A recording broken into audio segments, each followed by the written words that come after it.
Attorney Roberto Villesa Miliendez, naging abogado 1983. Ako si Nelson Uno, ikan taga Pagadian sa mga Dilsur sa ako ka tricycle driver. Senior Director sa isang business process outsourcing dito sa Davao City. Ako po si Marvin Rafael.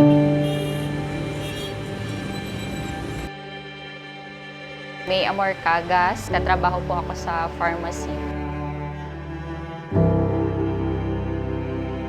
Ako si Marquis Otbot, taga Balete, dating pastor sa General Baptist. Lalay po ang tawag sa akin dito sa opisina at ng mga kaibigan ko.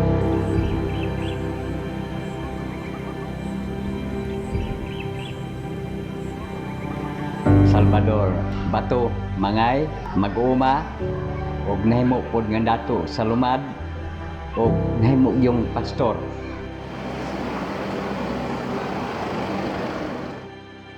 Ako po si Romeo Binasbas, Plans and Programs Unit ng Davao City Police Office. Ang reliyon ako sa una sa ka Foursquare. Ako ay isinilang na Katoliko. Ako po ay purong Katoliko. Dati po akong Katoliko. Anong ako ay nasa elementary pa lamang hanggang high school, kami ay nagkakaroon ng mga catechism na tinuturuan ng mga religious virtues ng Katoliko. Madalas na naiimbitahan sa misa bilang mag-participate. Sumasali po ako sa mga Bible reading ng misa po. Ako ay altar boy. Nang mag-college ako ay nag-choir. Pag college ko po, medyo na-busy na po. Hindi na po ako nakakapagsimba po sa Katoliko. Nakakapagsimba na lang po kapag convenient na lang po sa oras ko. Hindi po ako masyadong aktibo sa aming simbahan. Dumadalo lamang po ako ng mga Flores de Mayo, mga ganun po. Dati, relihiyoso dito sa General Baptist. Pag-visitation sa ibang mga simbahan. So, 5 ko katuig sa Kantiboloy na himong nagawali sa iyang ipawali ka namo. Nga nagatuo nga siya mao ang tinud-anay nga appointed son. So, sa niadtong panahon nga samtang nga 5 ko katuig, tibuok Mindanao ako yung nagtaak og nanaygon. So, isuporta namo sa ministry. Ang major belief ko po na sa pagre-relihiyon noon ay kapag sumampalataya ka lang, kahit hindi ka na po sumamba, ay maliligtas ka na daw po. Upang makapunta ka sa langit, importante ang relihiyon at importante na maniwala ka sa Diyos. Kanang mutuo ka nga, naluwas na ka, basta mutuo lang ka nga si Kristo, imong dawaton na nimo siya, maluwas na daw ka. Sa diya nga na ako sa reliyon gusto yan ko masabtan kung unsa ang buhaton nato samtang kita nangalagat sa Dios. Marami po akong mga paninirang naririnig tulad na lamang po ng 10% po daw ng sahod ng mga nagtatrabaho ay kailangang ibigay po sa iglesia at kailangan po daw ng multa kapag lumiliban po ang isang kaanib sa Iglesia ni Cristo sa pagsamba. Sa unang panahon, mahadlok din ko sa iglesia. Kaya tungod sa akong kapobre, so maihatag na ko. No? So mahadlok din ko. Anong mga buong panahon na ako ay aktibo bilang abogado, lahat ng mga naririnig ko ay yung Iglesia ni Cristo ay isang sekta na tinuturing na kulto. Ako rin ay parang nagkaroon din ng ganong impresyon dahil yun ang mga turing ng karamihan. Noong 2009, meron kasi akong kasamahan sa trabaho sa isang BPO. Ito'y sa Cavite. Itong kasamahan ko na ito ay meron siyang tungkulin sa loob ng iglesia. At madalas noon ay nag-iimbita siya tuwing mayroong mga pamamahayag at gawain sa iglesia, iniimbitahan niya ako kasi magkalapit lang din kami ng bahay noon. Madalas, tinatanggihan ko lang siya noon. Dahil po sa aking katrabaho, nung mga panahon pong yon, dinodoktrinahan pa lang po siya at nagawa niya po akong imbitahin sa isang pamamahayag. Hindi po ako interesado na makinig sa iglesia. Nung ako'y na-assign sa Maragusan Police Station, nag-boom ang mining doon sa Maragusan. Saka yung isang iglesia, may tunnel siya. Ginawa niya akong bodyguard. So, sagsama-sama ako sa kanya. Minsan, inimbitahan niya akong sumamba. Ayoko talaga. Sa una, ang katong kumari na mo, si Merlin Lagura, nag-imbita sa amuha nga mamina og pamahayag. Sa primero gyud sa pagsugod. So murag alanganin ba gid ko. Kay tungod kay wa pang ko experience siya. Noong 2011, ko po ay sumunod sa aking pamilya na nasa Maryland, USA. After many years na nandun, marami akong naging mga kakilalang Iglesia ni Cristo ng mga Pilipino. Minsan, naimbita nila akong mag-attend ng evangelical mission doon sa lokal ng Gaithersburg, Maryland. Ang una pong pagkakataon na naimbitahan po ako ay yung inimbitahan po ako ng boss ko po sa trabaho sa pagsamba po nila. Dahil yung boss ko po noon ay iglesia po siya. Walay nagkabig. Dili isa lang, ang sa ako lang hunahuna nga magsusi lang. Kasama ko sa trabaho ay talagang makulit. At madalas ay pagkatapos ng pamamahayag, sinasabi niya na, Boss Marv, baka gusto mong sumama sa akin sa pagsamba ng Huwebes at Linggo. Medyo nakumbinsi din ako sa kanya, sige, susubukan ko, baka may mga matutunan pa ako. Sa ako gyud nga na nakuan sa simbahan sa kapilya sa iglesia, maayo gyud. So makita gyud nimo na para gyud sa tao nga magsimba.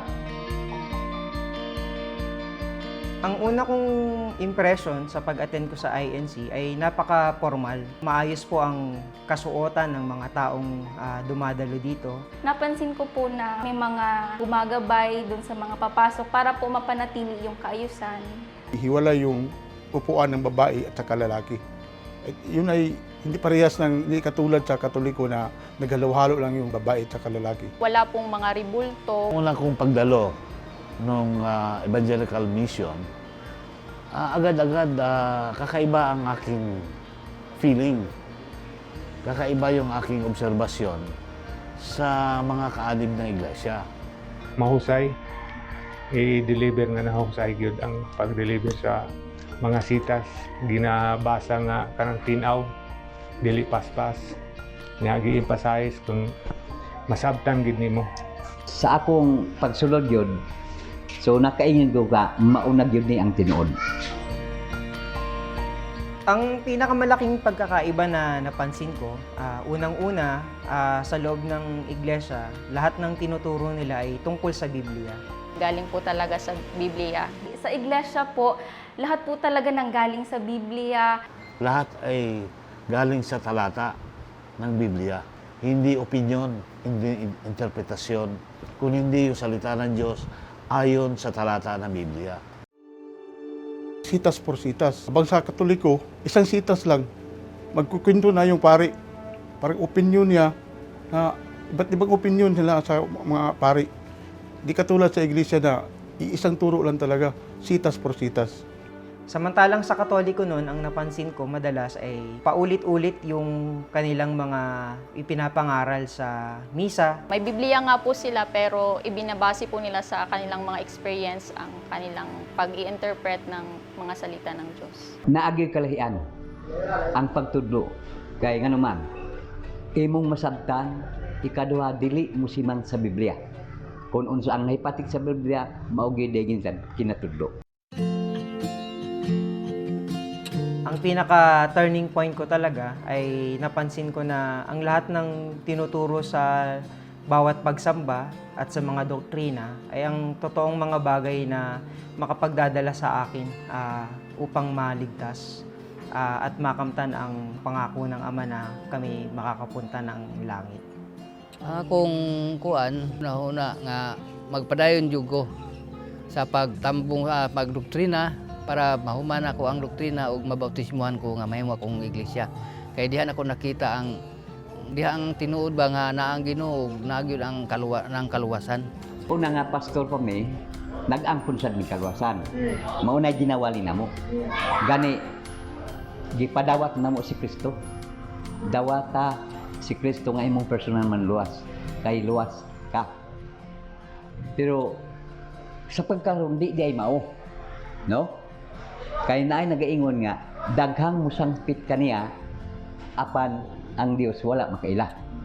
Tungod kay wa man siya mosulod. So nagdesisyon gyud ka mosulod gyud ning pundok sa iglesia. Pagsog gyud nag iglesia wala man gyud ng warta. So kung unsay imong mahimo so matag ka. Wala ka pangayo eh. Depende sa imong kasing-kasing. Ang turning point po ng aking pag-anib sa Iglesia ni Cristo ay nais ko pong maitama ang lahat ng mga maling na ituro po sa akin ng aking dating relihiyon, which is ang Katoliko po. Kasi noon po, naalala ko nung high school ako, lagi po akong sumasamba. Tapos, yung pagsamba pala noon, na nasa loob po ako ng Katoliko, ay sa maling pananampalataya po pala yun. So parang yung ginagawa ko, walang kabuluhan. Nung natapos ko na yung doctrines doon sa Maryland, nagpasya na ako na sabi ko, ito na ang pananampalataya na tunay. Kaya dito aanib ako.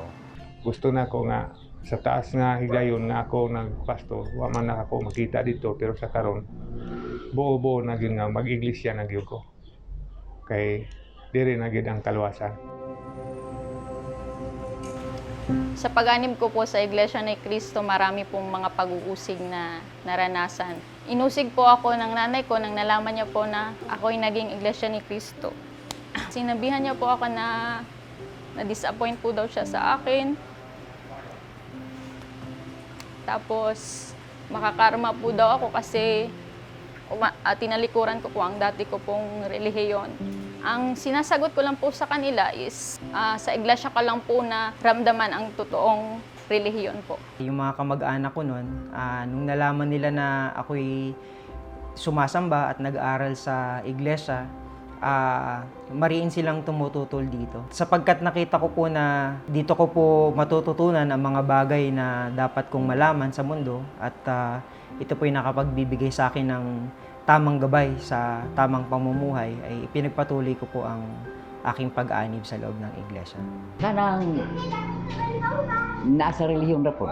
Kay gusto bagin lang nga di kumuhawa sa relihiyon. Unang-una naadaw ko interes nga mosulod ko sa iglesia para nga ug adunay ko'y problema dali daw tubagon sa iglesia, no? Murag mahugbang ginan siya kansyaw. Gusto nga mag-fermentive ko sa ila, pero supyat manggod nga pagtudunan. So naka-desisyon ko nga mohawa ko mobalhin ko ani. Ang mga kauban akong mga pastor nga diha silingan mao gyud nagluto sa ako nga kuan kay gusto gid nila nga dili gyud ko nila ipapadayonon sa pag-iglesia. Katong mag-ilis nako ug magsinina nako nga kuan kay natural magsimba mo murag magdoktrina. Mag-ilis tag maayo mga sinina. Yaga-yagaan ko sa akong mga kauban nga driver, mingon sila, pastor, asa mo ka paingon? Yung ko address kapilya kay mukuan ko, mag-doktrina ko. Yung pagsusubok ng Diyos ay naranasan ko na dahil malala na yung kalagayan ng aking asawa ng kanyang pancreatic cancer.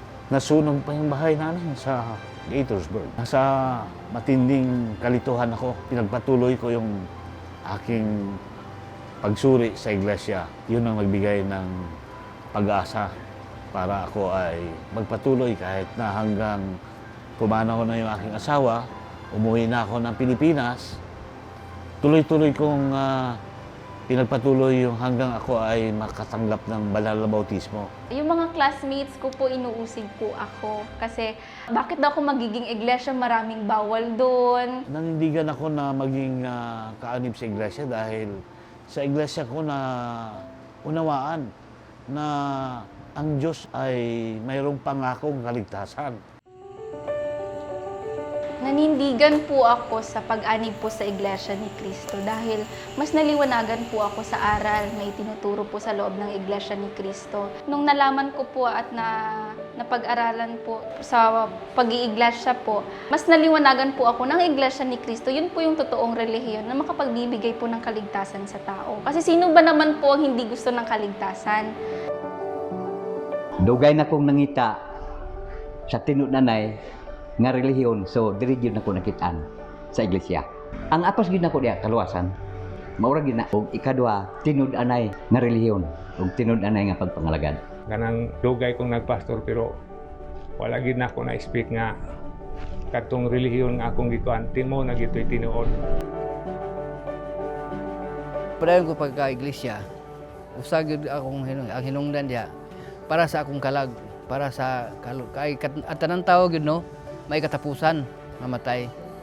O kinahanglan nga ang imong kalag mahilo na gyud nga dili maadto sa masunog dito sa impierno. Muna nga aron ka maluwas, kung akong unahuna, kung musulod na nako aning iglesia,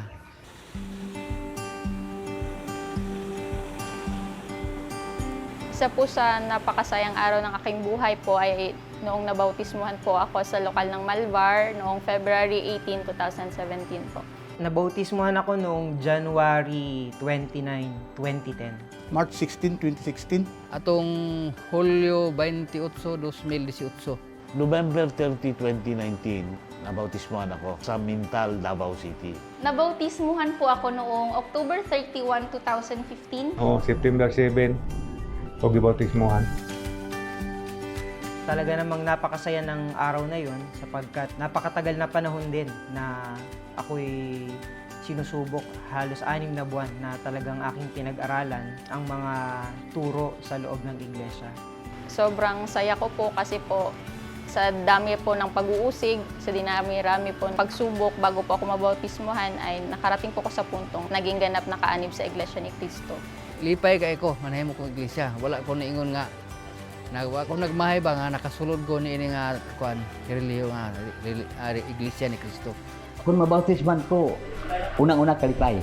Ikadua, ang kunag yun ako, ang pure nga kaluwasan nga gikan gyud sa Amahan. Ang naramdaman ko po nung nabautismuhan po ako, napakasaya ko po. Kasi yung pakiramdam na Iglesia ni Cristo na ako, yung mga kasalanan ko, nalinis na. So parang binigyan po ako ng isa pang pagkakataon para ituwid yung buhay ko. Maraming bagay ang nagbago sa sarili ko simula nang nabautismuhan ako. Unang-una, nawala na ang mga bisyo ko. Napakalaki ang aking pasalamat sa ating Amang Diyos na yung lahat ng buhay ko nung nakaraan, buhay na makasalanan ay namatay na. At pag-ahon ko sa aking bautismo ay ako isang bagong tao, isang kaanib ng Iglesia ni Cristo. Naging mapanalanginin po ako at palagi po akong sumasamba, di katulad po noon nung ako'y Katoliko. Sisimba lang po ako pag gusto ko po. Ang nabago ko sa aking sarili na hindi na ako nagsusugal, nag-iinom. Naanag yun kausaban. So, murag, ang tanang butang nga kalibutanon, imo na gyud mabiyaan. Sa kaniadtong panahon manggod, naagid ko sa bisyo. No? Sugal, inom, o gani, bailihan pa kay mao manggid na, no, bisyo. Pagkadri na ko, nawala tanan sa ako. Ako yung gibiyaan. Ngayon na ako ay isang kaanib na Iglesia ni Cristo, so ngayon nakatutok ako sa pagbabagong buhay na itinuturo ng tagapamahala ng pangkalahatan na yung puspusang pagbabagong buhay. Nung naging Iglesia ni Cristo po ako, nagbago po yung pananaw ko po sa buhay. Nung hindi pa po ako Iglesia ni Cristo, ang pananaw ko po sa mga problema, parusa po ng Diyos. Nung naging Iglesia ni Cristo na po ako, kapag nagkakaroon po ako ng problema, mas nagiging matatag po ako. Kasi alam ko po na yung problema, binibigay po ng Diyos sa'yo yun para mas maging matatag ka. Napakalaking tulong po ng pagiging Iglesia ni Cristo ko ngayong panahon ng pandemya. Sapagkat ramdam po namin na talaga naman pong mahal tayo ng pamamahala sapagkat gaano po kahirap ang sitwasyon, ay patuloy po nilang pinamamahagi ang salita ng Diyos upang magabayan po ang bawat isa sa atin at hindi mawalan ng pag-asa. Kasi ang tagapamahala nag-devise ng pagsamba sa bahayan. Kaya yung mga anak ko, patuloy pa rin nakapagsamba. Palagi kami naalahanan, palapit kami sa Ama. Tsaka hindi na rin kami natatakot. Kasi alam namin na pag anak ka ng Diyos, hindi kaya niya pababayaan. Sa panahon po ng pandemya, mas naramdaman ko po na mayroong tunay na Diyos at malaking pasalamat ko po sa Diyos na sa bawat araw ng aking pagtatrabaho ay pinoprotektahan niya po ako. Nagpapasalamat ako sa Diyos na isa po ako sa mga hindi nawalan ng trabaho, na ibubuhay ko po ang sarili ko, nakakain po ako ng 3 beses sa isang araw, nakakapagbigay po ako financial sa aking pamilya. Timing yun at tungkol nga, na-quarantine ko. Tirig yun sa akong balay. Ang akong mga kauban, di na mo tagad, mo flight na, hadlok, mo na, no? So, natinga akong iglesia ni Abot, nga niingon, mutuulang ta Ginoo. Maura gina, mutuulang ta. Dako po ang ikatabang.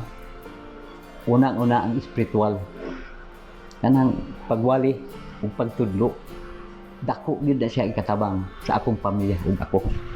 Kaya nga naman, pinaagis pagtudlo, diha na ko nakatunan. Ang tinud-anay di ay nga, kita ang magtotoo. At tinutulungan din po tayo ng pamamahala, hindi po nila tayo pinababayaan. Andun po yung mga lingap na ibinibigay po sa atin. At higit po sa lahat, yung mga aral po talaga ng Diyos na ibinibigay nila sa atin para makapanatili po tayong matatag at huwag pong mawalan ng pag-asa during po nung pandemic. Para po sa aking mga kasamahan sa industriya ng business process outsourcing, kayo po ay aking iniimbitahan na kayo po ay magsuri sa loob ng Iglesia ni Cristo upang kayo po ay matuto ng iba't ibang mga aral ng Diyos. Inaanyayahan ko po kayong dumalo sa mga pamamahayag at makinig po tayo at magsuri sa Iglesia ni Cristo upang malaman po natin ang mga katotohanan na ibibigay sa atin ng Iglesia ni Cristo at malaman po natin kung sino nga po ba talaga ang ating tunay na Diyos. Nanawagan ko ninyo nga unta kung naay mag-imbitar sa inyo nga maminaw sa pulong sa Ginoo. Unta muban mo kay mo ni ang tinuod nga reliyon mo ang Iglesia ni Cristo. Lahat po ng doktrina sa loob ng Iglesia ni Cristo ay nakabatay po sa Biblia, na yun po ang dapat nating sampalatayanan. Sa akong mga kaubanan, unang-una, mga kauban akong lumad, nga, sod na mo tungod kay kini maoy tinud-anay nga pagpangalagad. Ang akong mensahe sa akong mga kauban kaniadtong mga pastor, magsusig yun. Ako po'y nananawagan sa mga nanonood, lalo na po yung mga kasamahan kong mga pulis, na huwag po kayong mahiyang magsuri o magtanong o makinig sa mga aral sa loob ng Iglesia ng Cristo. Pakinggan nyo, suriin ninyo na ang lahat ng tinuturo ng Iglesia ni Cristo. Huwag nyo pakinggan kung ano yung mga paglalait o paninira. Ang pinakamaganda ay bigyan nyo ng panahon na pakinggan, suriin yung doktrina ng Iglesia ni Cristo, matanggap natin ang tunay na pananampalataya at ang tunay na relihiyon, ang Iglesia ni Cristo.